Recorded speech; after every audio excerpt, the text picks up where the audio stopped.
Hello everyone, my name is Isuru Yapa. I'm an Australian registered agent, and I've got Mickey Chhabra, head of our education. He's a qualified education agent as well. And then today we came live in a unannounced time because there is a big major breaking news going around. There are many breaking news going around at the moment. Good news today, in fact. Yeah. Very good news. Yeah. But we wanted to, we got many phone calls and many of our clients contacted asking to a clear definition on this 485 update. So we just wanted to come live and give you a bit of an update what's going on out there. So 485 visa. The updates, I'll quickly mention the updates, and then we'll go what's 485 and what's going on. So 485 is a visa stream that was introduced a while ago from Department of Home Affairs for students to continue working in Australia after they complete their student visa for recently graduated students. So these recently graduated students, when you complete your course within 6 months of the completion, you can apply for this visa that allows you 18 months or 24 months or 3 years, 4 years or 5 years, depending on your criteria. If you completed a trade course, you get 18 months in simple terms. If you completed a bachelor's degree or a master's degree, you get 2 years, depending on, again, the other circumstances and the requirement. But if you completed a master's degree by research, you get 3 years, and then again PhD clients get 4 years. If you were a visa holder from UK national, British nationality or Hong Kong nationality, you get 5 years a postgraduate temporary resident visa, or some people call it 485 visa.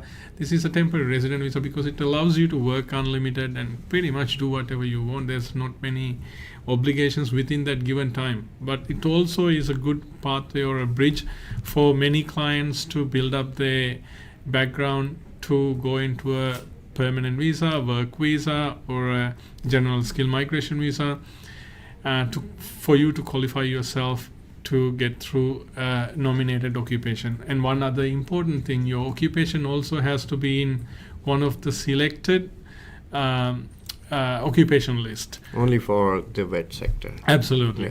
Yeah. And with the post-study work, PSW and doctorates, it doesn't matter. It doesn't matter. So what are the changes today, Isuru, for 485 visas? The most important highlighted date is 1st of February 2020. So what does this date mean to our 485 visa holders today? So there are actually two major changes. The first major change with the 1st of February 2020, what date is it? 2020. 2020. Yeah. So if your visa expired, it was supposed to be expired on 1st of February 2020 or later. Then you're eligible to apply for a replacement visa. So the way we read it is, if you were stranded or if you were stuck outside of Australia, you couldn't benefit this visa because of the pandemic restrictions, and you were stuck outside and you couldn't benefit this, then you can apply for it. But there is, as I said earlier, there is only a guideline. There is no legislative instruments out there. There's no legislations to back this up at the moment. There's only a ministerial announcement. So the clarification like this will come into play very soon. So the first major change for this conversation is, if your visa was expiring on 1st of February 2020 and you were stuck outside, you were outside of Australia, and then you can apply for a replacement 485, or what's the other word for it? Replacement visa, or a new visa free of cost. We don't know whether it's going to be. So it'll be the same duration, same exactly, but it's a replacement visa for that. The main condition is you should pretty much comply by all the eligibility requirements from the previous visa, except that recently graduate 6 months duration. it allows you to reapply. You will be receiving the same 18 months again. But have to come back to that. Yeah. Actually, Sure, we're not sure. Look, in the last 1 hour, I've received 3 calls from our students, 3 different scenarios. So we'll just discuss those as an example. We're not sure what the answer is going to be. Absolutely, because there's no proper guidelines, but we will give you our opinion on it. It will be a healthy discussion here today. So guys, the first call that I got was from a student, and he said, look, I was here on a 485 visa, but my wife was stuck overseas on a 485 visa. She was a dependent 485 visa holder. Yeah. So is she going to receive another 485 visa because I was here and I've already used it, but she was not able to use it? So what do you suggest? My opinion on this is, I'll break it down into 2. First thing, we need to work out who's your main applicant in this case. And also, let's go back in a step. It says anyone who's people stranded outside before which their visa expires on 1st of February, but it has not clearly mentioned whether anyone who's got visa expiring on 1st of February 2020 or people only the people who has been only living outside during that period. So if it says everyone, then no problem at all. So even the main applicant can apply again for the for another 485 visa. But if it means that this visa is only for people who's stuck, then I believe the interpretation would be the main applicant. So if the main applicant was here, I would not bet on it. Yeah. Think that they will allow them to reapply subsequent applicant. So that's only an indication or an opinion, but it's not been legislated. So how it will come up, we don't know yet. Thank you, Isuru. Thanks for that. And the second question, I have a simple scenario here. A student called me and said, look, I got a 2-year 485 visa, and I used about 20 months of that 485 visa in Australia, and I went back home and I was stranded. I couldn't come back, but 4 months later my visa expired. Yeah. So when I get a replacement visa, because his visa expired after 1st of February 2020, will he get the full 2 years again, or will he get only 4 months that he could not use? Very good question. Actually, the suggestion says at the moment he will get a replacement for the full period of time. So maybe I would, in that case, consider himself lucky because he only had 4 months left in the 485. Looks like he will be getting another replacement of 24 months, because what the minister's announcement suggestion was, it will be a replacement for the whole thing.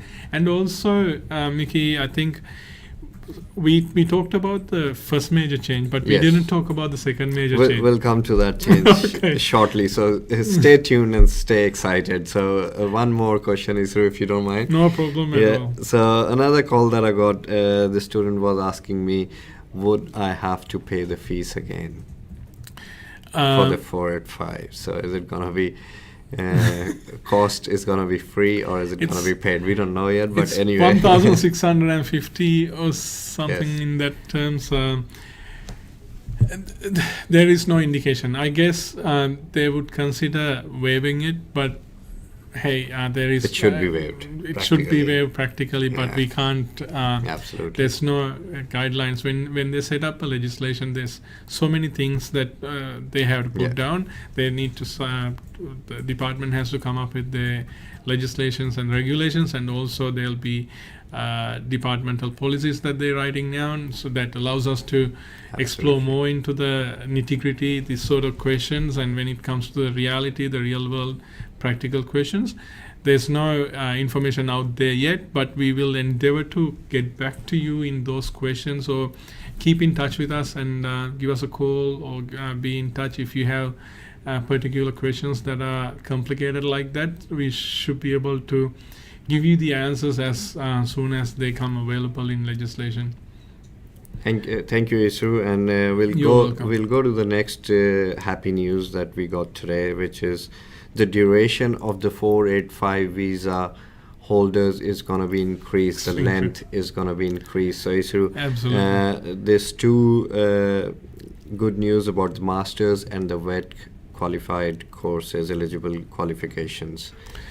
So the 485 visa, as we discussed earlier, there's a few streams. There are three major streams. One is for the graduate work visa, where you graduated from a certificate course or a diploma course, or in your qualification only required that sort of qualification to come into mainly a trade qualification, or you studied a bachelor's degree or a master's degree or a PhD. Yeah. So if you were in the first category, where you go through 485 through your VET qualification or vocational qualification, then the requirement for the 485, the stay period that you were given was 18 months. Right now the announcement is they will increase that to 24 months. Which is 2 years. That's amazing. That's very good news. I'm going to come back to you with one other thing. It's not just the 6 months what it means. It means a lot. I will tell you why in a minute. Yeah, the job ready program is going to be easier, for those trade Absolutely. qualifications, and you will have more time to prepare yourself for a permanent visa. Absolutely. You'll get more time to do your skill assessment, which is delayed nowadays, So that's very good news. And the master coursework, if anybody is studying masters in Australia in a metro area, it's a good news for them. So if you're in Sydney, Melbourne, Brisbane, or Brisbane, usually you would get a 2-year 485, but that will be increased to 3 years, and following another additional year for the regional areas. That stays the same. The regional condition still applies. See, the good news that I was thinking of sharing with you is why 2 years and 3 years matters. 2 years is the back in the days for work visa. Like, this is 485 is all about, now you studied, do you really have the real world qualification or the experience for you to go out there and perform as the real world occupation, whatever the studies you have completed. So with the 485,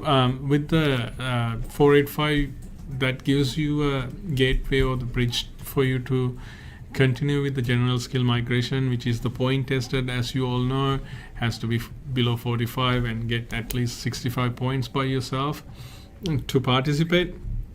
Not correct, actually. 491 program only needs 50 by yourself. 190 only requires 60 by yourself, and 189 requires 65 by yourself. But when you look into the other side of the equation, the work visa streams, with the 482 visa, which is also used to be known as 457 back in the days, now requires you 2 years work experience for you to apply for this visa. And also 186, the permanent visa, requires you 3 years post-study work experience to participate in that. So this is a great opportunity for people who studies to get into a work visa stream to get qualified to become an Australian permanent resident or a citizen.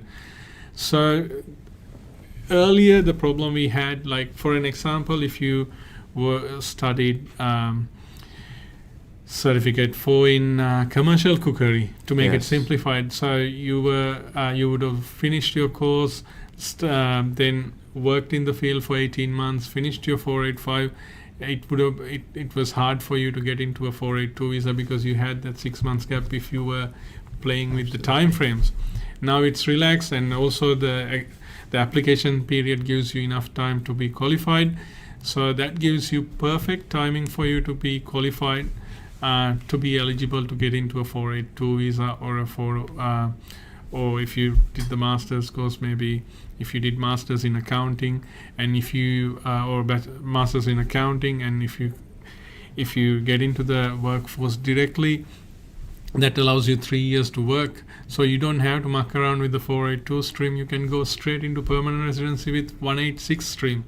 And also that gives you enough points to get increased points for general skill migration programs as well. I don't want to overcomplicate you, but we wanted to share this news as soon as it came up. So the major news that we wanted to share, Mickey, if you want to split it up. So just to recap, guys, if your visa 485 expired on or after 1st of February 2020, you can apply for a replacement visa for your 485 visa for the same duration that you initially got the visa granted, 485. Another major change is if you are studying masters by coursework in Australia, and it doesn't matter if you're in a metro or regional, you get an extended 1 year 485 visa. Instead of the 2 years, it will now be 3 years. And if, let's say, for example, if you're studying in a regional area, it'll be 3+1 then. Is that correct, Isuru? That's so absolutely regional, right. There's no changes to regional extension. Not as yet. This is only an announcement at this stage. So when it get legislated, we will be in touch with you again and update you with all this information. That reminds me to remind you that if you haven't subscribed to our channel yet, hit that subscribe button, hit that bell button, so you'll be notified each time when we release one of these latest Australian migration related information. And also don't forget, we're not going to go into a question and answer session at this stage, because I'll be coming up in the live session in as usual time in another 20-30 minutes, I think, at 3 p.m. So we will discuss this in further. If you have any questions, stay tight, and see you soon at 3 o'clock. If not, if you have any other questions, if you want personalized attention from us one-on-one, make sure you contact us through one of the contact details down below, so you will discuss information further with you. Thank you, guys. Thanks for watching this video, and just remember, Australia is your destination for a student visa. If you want to come to Australia, get in touch with us. We're more than happy to help you. As far as we can go. Yeah. Thank you. Thank you.